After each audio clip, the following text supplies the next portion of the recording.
Thank you. Thank you so much. Thank you so much. Well, it is wonderful to be back among friends. Let me, first of all, thank Chris Peterson for the great work that he does every day. I have to say, though, this is the first time I think I've seen him without a seed hat on. I didn't realize that the hair was going there on the top.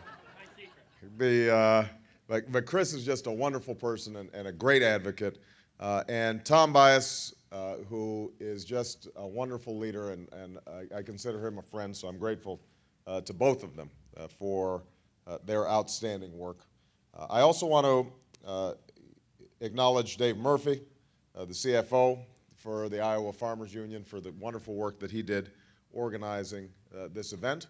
And I want to make sure that people recognize my wonderful rural outreach coordinator here in Iowa. He's just done a great job. Rohan Patel, he's right over there, and a lot of you have met him. We're very proud of the work that he has done. So it's good to be here with the Farmers Union and with all the groups that are co-sponsoring this event. You are doing outstanding work to make sure that the voices of rural America are heard in state capitals and in our nation's capital. And it's about time that your voices were heard. Because for far too long, you've had to listen to politicians tell you one thing on the campaign trail and then close the door and do another thing in Washington when it comes to making rural policy. You're sending your message, but sometimes you can't get through because there's a lobbyist already on the line. Well, it's about time Washington started listening to rural America. Because when you get out into the heartland and talk to folks, you're reminded that there's a lot that all of America can learn from rural Americans. I'm reminded of my grandparents who came from Kansas and brought their rural values west, where they helped to raise me. When I travel across Iowa, I see so many of their qualities in the people that I meet in small towns and on family farms. I see my grandfather's openness. I see my grandmother's honesty. I see my mother's kindness. I'm also reminded of my home state of Illinois, of sprawling cornfields, open roads, small towns like Sparta and Pinckneyville. And when I talk to so many folks in similar communities across America, I see those rural values that have done so much to define Iowa, to define Illinois, and to define the American story: hard work and innovation, rugged individualism joined with a belief in community, a belief that says, I am my brother's keeper, I am my sister's keeper. These are American values. They're values worth fighting for.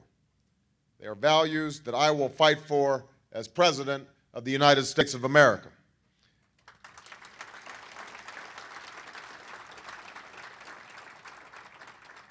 They are values that are at the core of the agenda, what we call Real Leadership for Rural America, that I presented in Fairfax last month. That leadership starts with one simple principle: listening to rural Americans. That's how we put together our agenda. We talked to folks like Tom and Chris. We held rural summits in Adel and Tama, and my rural steering committee held 32 roundtable discussions all across this great state. We heard about what matters to people in their everyday lives, and we listened carefully to their ideas. Because if you want to find out what's going on in rural America, you need to get out and talk to rural Americans. You can't simply sit in Washington talking to lobbyists. That's why the Washington insiders who matter to me live in Washington County, Iowa, not Washington, D.C. And that's why, as president, I'll be listening to the LRV, not ADM. It's time that Washington learns some history. It's time that we remember that this country grew from toil, the sweat, the ingenuity of generations of American farmers. It's time that we remember that rural communities feed this nation and they fuel our growth. And it's time to recognize that no one is more ready to compete, no one's more ready to innovate No one's more ready to lead this country into the 21st century than rural America. Make no mistake, no one works harder for their dreams than rural Americans. Simple dreams: to make a good living, to raise a healthy family, to have a secure retirement, to leave our children a future of opportunity. Those are dreams that are familiar to all Americans. But for too long, Washington has not worked for working people. While big corporations get tax breaks, the cost of the American dream is going up for the American people. Instead of representing those rural values, we get a politics of division. We get policies that serve the interests of the few.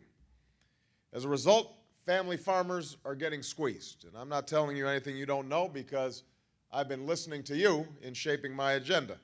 Big agribusiness is collecting huge subsidies, taking up more market share, manipulating prices and contracts.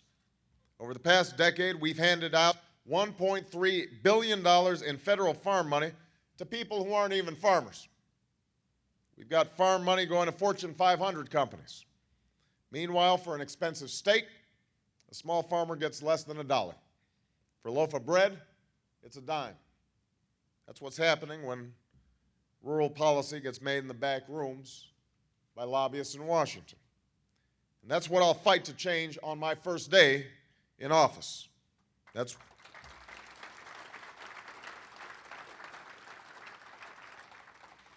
what my rural agenda is all about. Here's what I'll do as president.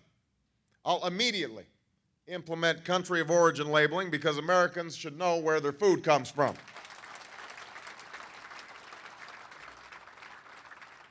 We'll let folks know whether their food has been genetically modified, because Americans should know what they're buying. I'll use the bully pulpit to encourage folks to buy local, because it's better for the environment, it's better for our farmers, and it's healthier for Americans. And we'll stand up against conglomeration in the farm industry. And that's why I want everybody to be absolutely clear that I am already working to support the Packer ban. We've got to give farmers and ranchers a fair shot for their products. When I'm president, you'll have a partner in the White House. Tom Harkin will have a partner in the White House. We'll tell ConAgra that it's not the Department of Agribusiness, it's the Department of Agriculture.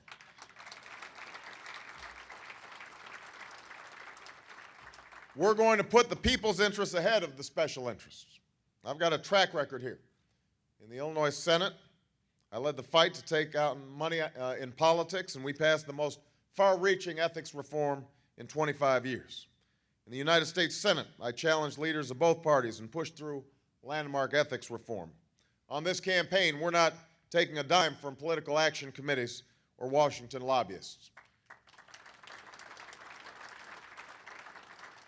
So, when I hear other candidates say they'll stand up to the special interests on the matters that are of concern to you, like CAFOs, I'm reminded that the test of leadership isn't what you say, it's what you do. Voting records matter. And unlike other candidates who've changed their position on CAFOs, I look at this issue as a matter of principle, not politics. That's why I've always stood for tougher environmental regulations and local control over whether CAFOs can be built in your neighborhood. That's why we need to limit equip funding to giant CAFOs so they're forced to pay for their own pollution. That's what I'll do as President of the United States. But we don't have to wait until I'm president to take action on these issues. As we all know, right now, there's a farm bill being debated in the United States Senate. It includes an amendment by Senators Grassley and Dorgan to cap federal farm payments at $250,000 and close loopholes that allow big agribusiness to work the system. Passing this amendment is one way to help ensure that small farmers get a fair deal. And I'm proud to be co-sponsoring it, because we need to stand up for small farmers.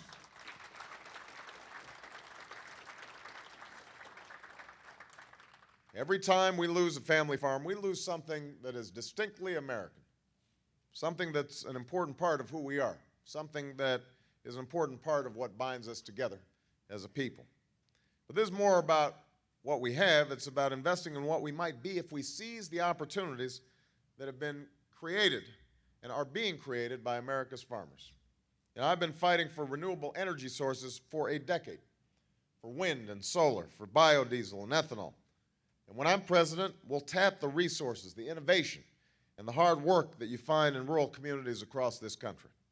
I'll set a goal to produce the first 2 billion gallons of advanced biofuels by 2013. We'll invest in clean energy sources like solar and wind so that by 2025, America can meet a new standard that will require 25% of all electricity come from renewable sources. And we'll make sure that more local farms and local refineries are a part of this growing American industry. We have to make sure that incentives and tax breaks are going to locally owned producers.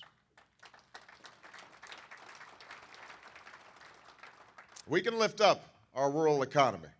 We can secure our energy future. We can help protect our farmlands and save our planet in the bargain. But this is only part of the new story we seek, because as we stand for growth, we also have to stand for sustainability. The Bible tells us that when God created the earth, He entrusted us with the responsibility to take care of the earth, to exercise stewardship over His creation. It is a responsibility to ensure that this planet remains clean and safe and livable for our children and for all of God's children. This idea is best understood by the people who live off the land, not corporate farms that pollute it. That's why we need to give small farmers more resources to be the best stewards of the land that they can be. And that's why we must make conserving our land and water a critical part of our rural policy. Now, all of this is going to take a different kind of leadership. Leadership that stands with rural America on principle, not just when the polls say so. That fights for rural America when it's hard, not just when it's easy. That listens to rural America. Leadership that knows that Iowa and Illinois aren't just states that you fly over. They're the heart of this nation. Leadership that's about more than just beating the other side, but leadership that brings us together. I am running for president to provide that kind of leadership.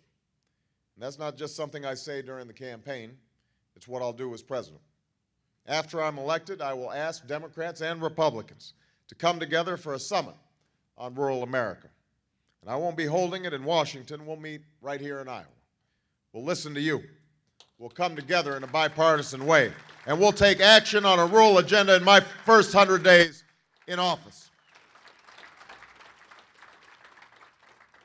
I am running for president to bring this country together, because this must not be a nation divided by region or by demographics or by ideology. We have to fight to ensure that our common bonds are not broken. We have to fight to ensure that the folks in small towns on the banks of the Mississippi are part of the same story, the same American story, as folks in the forgotten corners of our big cities. That's what we're fighting for people who don't have a voice, for people who haven't been heard in Washington.